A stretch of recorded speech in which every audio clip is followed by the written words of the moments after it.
Hi there, this is Andy XL with another NFXL podcast. So, week one's in the bag. Let's have a look at NFL week two as a preview. So, like I said, we've got 16 winners and 16 losers heading into week two, looking to build up momentum or looking to find some. For the record, I predicted 13 of the 16 winning teams last season. Buffalo edging Baltimore, the Raiders win over New England, and the Colts hammering the Dolphins blotted my copybook. Should have gone with my instinct on the Dolphins one. I knew they were in disarray. So kicking myself for that one. The other two, yeah, can't get them all right. Um, there are some huge games in week two that could have big early season implications for the teams involved. So let's get to it. And let's start with tonight's game, the Thursday night football. Washington Commanders at the Green Bay Packers. A clash between a Commanders team that were efficient winners in week one and a Packers team that really caught the eye in mauling the Lions. The key players in this game could be Jaden Daniels and Josh Jacobs. Daniels is a far more mobile quarterback than Jared Goff and will line up behind what is currently one of the better O-lines in the league. That should mean Daniels gets more time than Goff got last week, both to find receivers and to run himself. Although the rush attack may not have a great deal of joy in this one, putting a big onus on Daniels in this game as I see it. Washington ranked towards the bottom of the league against the run last season, and their D-line was not really tested against the Giants in week one. They will be against the strong Packers O-line in this one, and they may struggle in that battle, meaning this could be a big night for Josh Jacobs. The Packers will be high on confidence after that impressive showing against the Lions, and I fancy them to get another win here. So, as I say, my fantasy pick would be Josh Jacobs. Less inclined to look at Jordan Love and Terry McLaurin. They could both be risky picks this week, I think. In terms of the score prediction for this game, I'm going for the Packers 27-20 over the Commanders. Right, let's get on to Sunday and the early slot games, starting with the Cleveland Browns at the Baltimore Ravens. Now, both teams lost in week one and both suffered self-inflicted wounds due to missed kicks on the Browns' behalf and along with a late interception and a costly Derrick Henry fumble on the Ravens side of things. Ultimately, though, the Browns lost to a team that always seemed to struggle in week one. I'm meaning the Bengals, and the Ravens lost a shootout to a late in the game inspired Josh Allen, and few can argue the Ravens are just a better team than the Browns. The Browns' big strength, though, is that D line. That is one of, if not the best in the league, but they do not possess the firepower to keep pace with the Ravens' juggernaut of an offense. The Browns did share the regular season matchups between the two last season, but the game in Baltimore saw Lamar Jackson and Derrick Henry combine for over 200 yards on the ground and 2 touchdowns for Henry. That is likely to be the method of another wide margin Ravens win here. So that said, I'll give you the three Ravens you would expect me to say in fantasy: Lamar Jackson, Derrick Henry, and Zay Flowers. Dylan Sampson had a good first game for the Browns last week, but this is going to be a much tougher assignment. So if you've been tempted to think I can start Dylan Sampson, think again would be my advice. I'm going to say the Ravens win that game 31-13, and they're going to be my fantasy survivor pick this week, having gone with Denver last week. So still alive and kicking in that. Jacksonville Jaguars at Cincinnati Bengals. This is an intriguing meeting between two teams who are borderline contenders to make the postseason. In week one, the Jags were impressive against a very poor Panthers team, and the Bengals were lucky to get the better of a similarly lowly ranked Browns. Neither of these O-lines are great. Both teams have strong receiver cores. The Bengals may have the best one in the league, and the Jags one is better than this season than last. You know, with two-way Travis in there, helping Brian Thomas. So I expect plenty of passing stats in this game, with the Bengals having a clear edge in that area and also probably having the better pass rushing unit too, meaning Joe Burrow will probably get more time to find his receivers than Trevor Lawrence does. Both teams were good for passing for opposing tight ends to face last season, and the Bengals are probably the better one of them too. In a high-scoring game, I'll take the Bengals to somehow find their way to 2-0. I don't know how really, they got away with one last week. So if they did get to 2-0, they'd be saying, "Well, that's all right. We'll take that." This is going to be an absolute blowout game scoring wise. So there's plenty of people I'd put up in fantasy here. Both quarterbacks, Joe Burrow and Trevor Lawrence. Ja'Marr Chase is, again, how can you avoid it? And if it's going to be a high scoring game and Cincinnati are involved, you've got to have Chase on your side and just go Chase twice because you can have Chase Brown as well. I think even though it's high scoring, I think the Bengals pass rush might get plenty of interest there, and you might be a turnover or two for them. So don't be shy of starting the Bengals DST. And both tight ends, as I mentioned before, that's Mike Gesicki and Brenton Stange. Lower down the pecking order in terms of fantasy tight ends, but then both might be worth a shot this week. Let's move on to the New York Giants at the Dallas Cowboys. So it's a Giants team that was woeful in week one and are currently my pick to get the first overall pick of the 2026 NFL draft. And they travelled to a Cowboys team that played well but came up just short against the Eagles in week one. Giants, well, they have a really good D line, especially in terms of pass rushers, but a truly awful O line, which won't get any better should left tackle Andrew Thomas miss this game, which is looking a distinct possibility. The Cowboys have a mid-ranked unit on both their O and D lines. For the Giants to have any joy in this game, the pass rush has to get to Dak Prescott early and often, whilst the O-line has to do better than it has done for some time now. Their inside linebacker, Micah McFadden, is out for this one, which won't help their cause defensively. On the evidence of week one, it's difficult to see anything but a Cowboys win here. The Cowboys won both meetings last season by 5 and 7 points respectively. The second one was with Cooper Rush at quarterback. And I expect something similar in this game, not Cooper Rush at quarterback, but a similar size win. So not much to look at fantasy-wise here. You can never go wrong with CeeDee Lamb, really. But also the Dallas DST, as I say, they're going to... Again, pretty much anybody against that Giants O-line is going to get some interest in getting to the opposing quarterback. So look out, Russell Wilson, because you're in the firing line again this week by the look of it. Score prediction, Cowboys 24, Giants 17. Right, on to an NFC North matchup between the Chicago Bears and the Detroit Lions. Detroit have had one of the best O-lines in recent seasons, but in the now post-Frank Ragnoff era, this unit struggled in week one, and I wasn't surprised really.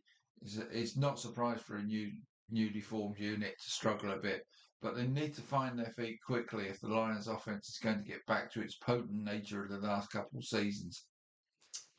The Bears have decent, if not great, O&D lines, but the Lions have the stronger D line and particularly pass rushing unit. However, Grady Jarrett is a doubt for this one with a knee issue. So, bear that in mind as well. This could lead to Caleb Williams getting plenty of heat coming his way and thus limiting the Bears' pass offense, which would be bad news Bears, as they did not do much on the ground against the Lions last season. So the Lions' pass rush hold the key to this game. If they get to Williams plenty, the Lions will get their first win of the season here. If they don't, you can't rule out a shock result.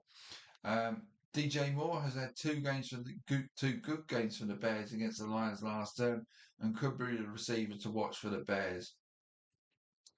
The Lions O-line has to play better in this one, and as they're not up against a strong opposition in the Bears as they were at the Packers, I think they'll do enough to allow Goff and Sonic and Knuckles to give the Lions enough offense to win this one.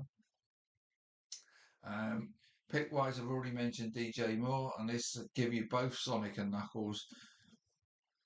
They both might score in this one, but I think they could both be productive.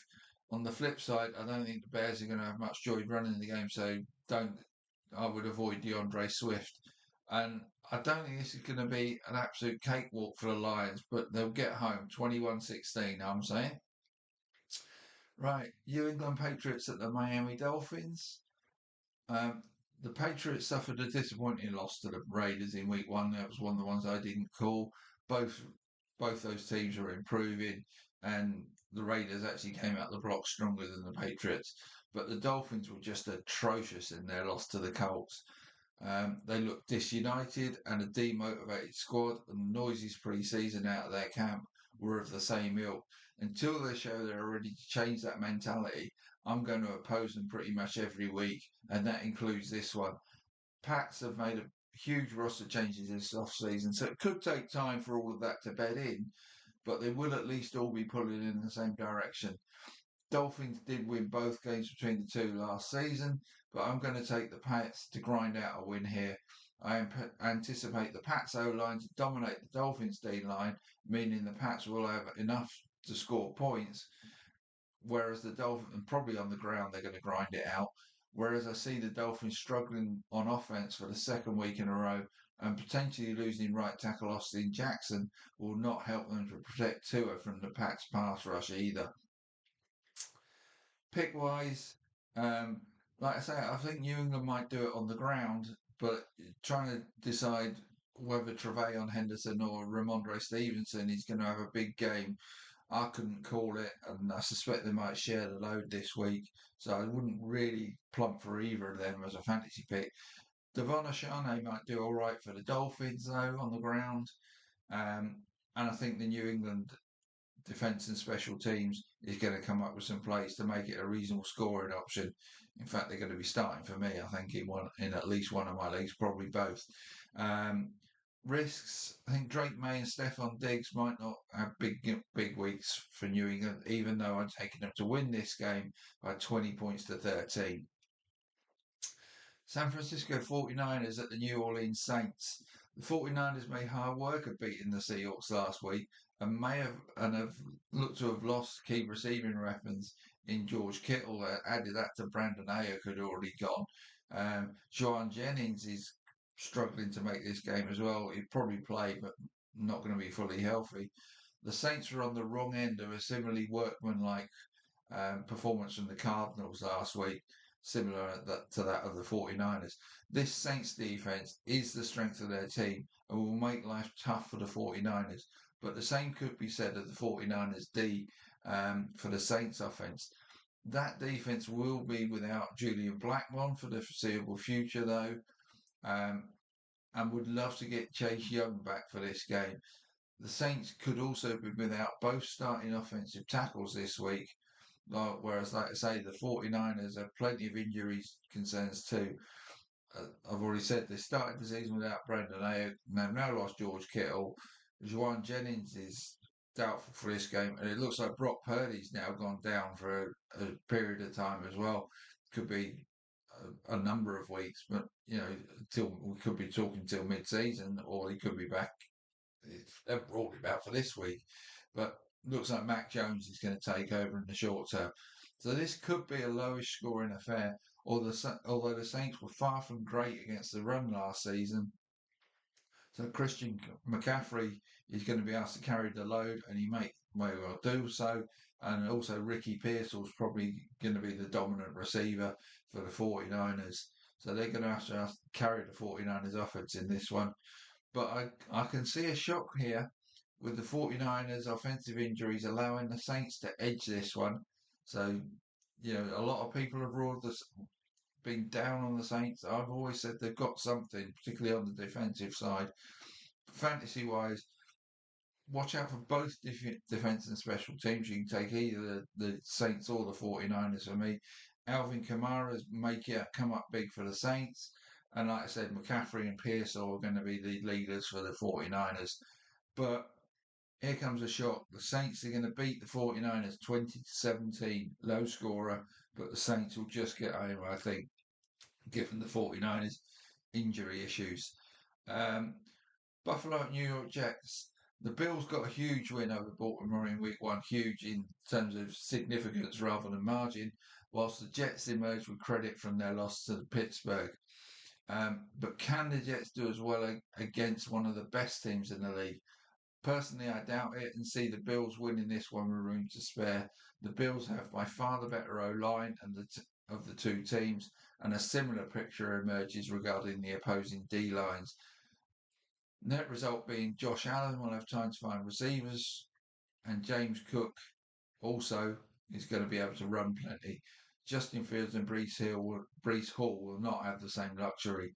The Bills won both games between the two last season, one narrow and the other was a rout, and I can see another rout here. Fantasy wise, Josh Allen, go with him again. You pretty much go with him every week.